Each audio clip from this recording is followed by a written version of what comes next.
This is an axolotl, Minecraft's cutest cave creature. People put them in buckets, they make fan art of them. Someone probably has a phone wallpaper of them right now. Yeah, I'm looking at you. I made it into something that patiently waits for you in the dark and in the water. And this is just a frog. It's completely harmless, just chilling in the swamp. It's very cute and one of my favorite passive mobs. So I turned it into something that hunts you at the pace of a stalker. Today, I'm transforming two of Minecraft's most harmless and arguably cute creatures into scary things that should not exist. So the axolotl is cute, it's friendly, and everybody loves them. But there's a real animal most people don't know about. That's basically the axolotl's creepy doppelganger, the olm. It's blind, it's pale in color, and lives in underwater caves in complete darkness. Its skin is semi-translucent, so you can see the veins underneath it. It never sees the sunlight, and it rarely ever leaves its spot on its own, because it never needs to. And there's a part that's really interesting. It can go up to 10 years without eating, and without moving at all, just standing there, motionless, until it detects prey. 10 years, just sitting in the darkness, completely still, waiting for something to swim across it. That's insane and kind of creepy. So that's what I wanted to turn the axolotl into. So I started by pulling the axolotl apart. The base shape is still there if you look really hard. Same general body, same for legs, but I stretched the proportions out to make it longer and composed of separate segments. It's leaner and more unsettling. For the texture, I kept it almost entirely desaturated, just off-white with very faint vein-like details and very pale colors. The head was the part I spent the most time on. I wanted it to look like something that evolved purely to find things in the darkness, so it's wider and flatter. And for the eyes, they're completely sealed over. No pupils and no irises. Just smooth pale skin where the eyes should be. Because this thing has been underground for so long that eyes became pointless. Which reminded me a lot of another mob, the Warden, and the Deep Dark. And I felt like it would be silly to not connect the two. And Minecraft does this thing with connecting one mob to another. So I gave its cool like tendrils on its head. And I think that's just really smart.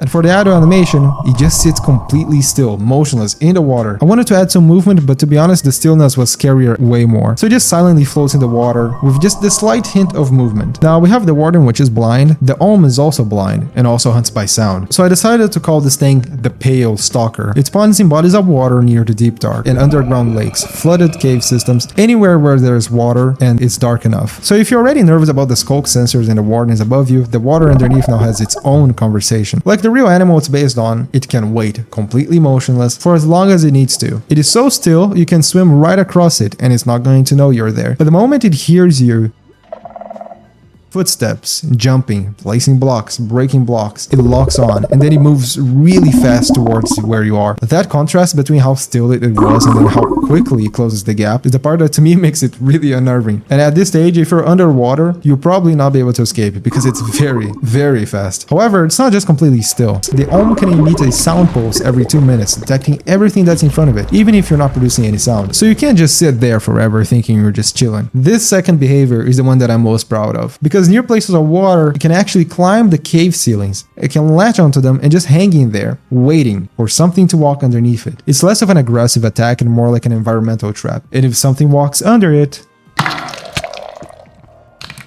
I genuinely scared myself testing this thing, and I knew it was coming. It's very slow and fragile outside of the water. Its regeneration properties completely stop, so the only moment you may stand a chance against it is exactly here.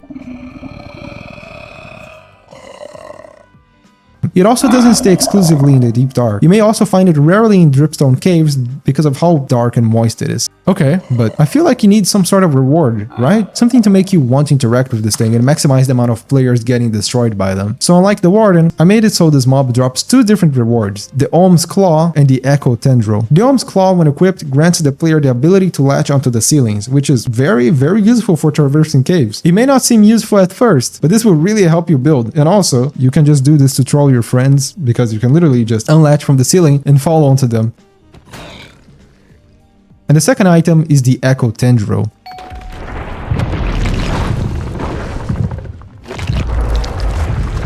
It basically puts you on the shoes of the Olm. You become blind for a few seconds. It emits a circular pulse of sound waves, but your speed increases dramatically. So that way you can either use that to attack or to run. And all of the mobs around you start producing a constant sound wave particle and heart beating sounds.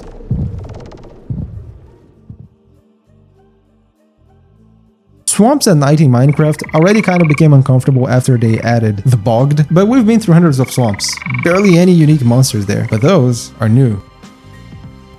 You watch them for a second and they just stare back, and then they come closer. So the regular Minecraft frogs are cute, small, and they eat slime, totally harmless. And also, apparently to Mojang, they just spontaneously combust if 10 feet from a firefly. First thing I did was scale it up substantially, because in real life, frogs can already unhinge their jaws to swallow prey larger than their own head, and I felt like Minecraft was just letting them off way too easy. The body shape I kept mostly recognizable. You should be able to look at this thing and immediately know that it's a frog, but the jaw, it's wider, it's longer, and it has the respiration sac that expands with its animation. So it has this kind of mouth that makes you know that it's being used to eat people. Wonder why there's no swamp villagers? Well, it's because of this thing. Yeah, the texture is where it gets interesting, because the underside is completely green and bright, but the entire back of the frog is a pixel perfect copy of the mud block texture, because the frog will be able to dig into the mud and hide in there, so it becomes almost impossible to spot on the ground level. It buries itself into the mud or shallow water with its entire body hidden. Just two orange glowing eyes sitting at ground level, watching the player from a safe distance. Rule 1. As long as you're looking directly at it, it will not move. But don't get too close, because if you do,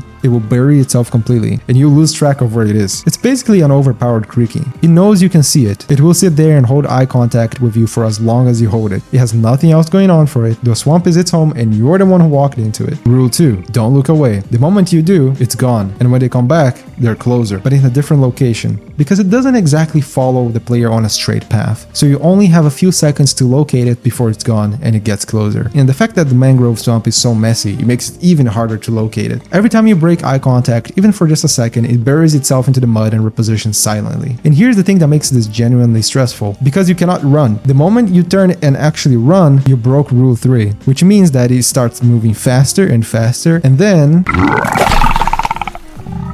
yeah, it does a unique pounce attack that completely catches the player off guard. But if you're just walking, it won't do that. Instead, it will simply relocate itself under the player, and when the right time comes, it will burst out of the mud and inflict slowness on you, and dealing a lot of damage. So I decided to call this mob the Merk Jaw. I think it sounds pretty cool, but if you have a better name, feel free to comment. But okay, so I made the swamps deadly for just no reason? Yeah, but also I added some interesting rewards as well, because deep in the mangrove swamp, you may find a bog shrine. It's a very small structure. It's surrounded by Merk Jaw spawn eggs, and inside of the shrine, you may find a chest with Heart of the Swamp, a new item. If you manage to collect 2 of them and combine with 2 leather boots, you can create the Mud Crawler boots, and you basically become the Merk Jaw. You gain all of its abilities, including crawling inside of the ground, moving extremely fast when doing so, which helps you fit underneath very small gaps. And also, when you press jump, you do the exact same pounce attack, and you move really fast. Another tool for you to harass your friends and enemies. It doesn't work just in mud, but it also works really well in water, and dirt, and grass, and all kinds of terrain blocks, really. You just have to not abuse this mechanic, because I didn't realize is that if you just keep spamming jump, you might end up flying, and frogs don't do that, so...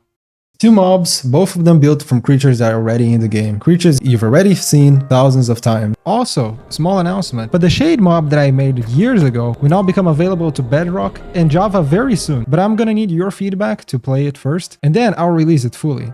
So make sure you join the Discord and stay tuned, because soon it will be announced for download. Well, if you don't mind me, I'm crawling my way out. See you next time. Bye bye.